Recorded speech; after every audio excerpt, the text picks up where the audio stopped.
So, Brian, I was looking at the Integrity Financial Planning website, the new website. Yeah.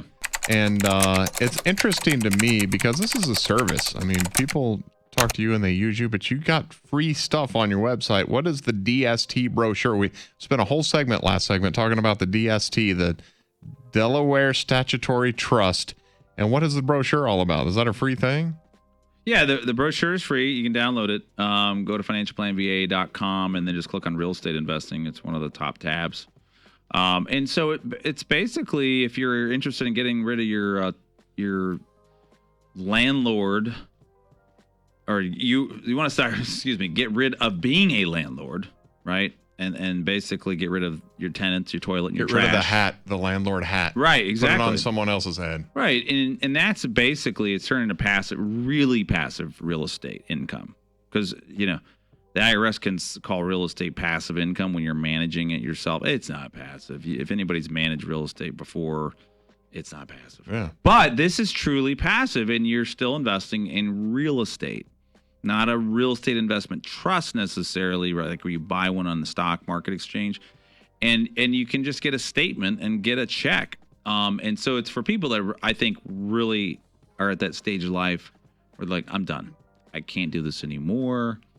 I don't want to be the landlord. I can't handle it, right? And you're like, oh, well, they just hire a property manager. Well, look, I've had a property manager before when I had investment real estate, and guess what? They still call me and ask, what do you want to do? Do you want to replace the air conditioner for $8,000, or do you want the cheap one for $4,000? Of course, as a landlord and an investor, you always want the cheap one, right? And so, but you still got to make the decisions, and guess who writes the check? You do. Yeah. And that's a fee, right? And so people go, oh, well, this must not be free. No, it's not free because you're paying someone else to manage it. The nice thing about going into a 1031 exchange, if you have a really low cost basis property, meaning you didn't pay much for it, you bought it a long time ago, it's really appreciated, which is a good problem to have, right? If you didn't make any money on it, 1031 it to something else doesn't make a lot of sense. But so we had somebody who came in, they had apartment building, they had a bunch, they were kind of selling it all as once, a bunch of single family homes, and they wanted to sell it all one. It's like, okay, $5 million property, but they only, when you really look at their cost basis, was around $500,000. Well, $4.5 million gain. You can imagine what the taxes. Oh man, $1.2 million. Oh, going to the government. That's a minimum, right? Oh. And it takes a long time to even figure that out because you got to roll over the depreciation and put it in the system. This is a new prospective client that heard us on the radio, was listening for months, and so that's only the 25% tax bracket. Well, it's different on real estate, right? So I'm not going to go through all of it, but you basically have the top is 20% federal, and then the top, and you have 3.8% the Medicare tax, surtax, and then you get the state. And they were in Virginia, 5.75. So you're about 30 basically, but it's bracketed, so it's not an exact science. But the point is, they wanted to pass it on to the kids. They're like, hey, we don't really need that much income. I mean, this is a big part of our net worth, but we got IRAs and we got other accounts we invested in and saved. But we want to pass this on tax-free. Well, here's a 1031 exchange, roll it to a DST. The brochure kind of walks through the pros and cons. Because, look, it's not for everybody. A lot of people walk in the door with going, hey, what's the best investment to go in? I laugh at that because, it's kind of, there isn't one.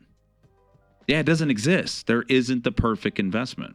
Now, I felt like were perfect to me because I made a lot of money in a short period of time, right? But those usually only happen once in a blue moon, right? The ones that are perfect for you is sitting down with a financial planner that's going to look at everything and find one that's appropriate for you and your goals. At this appropriate time of your life. Not when you were 20, but now. Yeah. Maybe when you're 65, which is probably about the typical age of our clients that are coming in the door now. They're like, I'm tired. I'm done. I don't want to do this anymore. Or we've had families recently where the other family member is really sick and about to go in assisted living, and they can't do both. You can't be there to take care of your spouse, right, at home, or whether you're dealing with healthcare issues and manage real estate. It's a lot of work. It's a lot for the family, right? And so it's getting someone else to kind of guide you through that, do the due diligence, and make sure that you're doing the right thing and still providing income for your family. And by the way, I did the research. If you go to retirementplannow.com and then go over to the right, you can click on visit our site, and you can get to that DST brochure. It's a free brochure. Check us out, retirementplannow.com.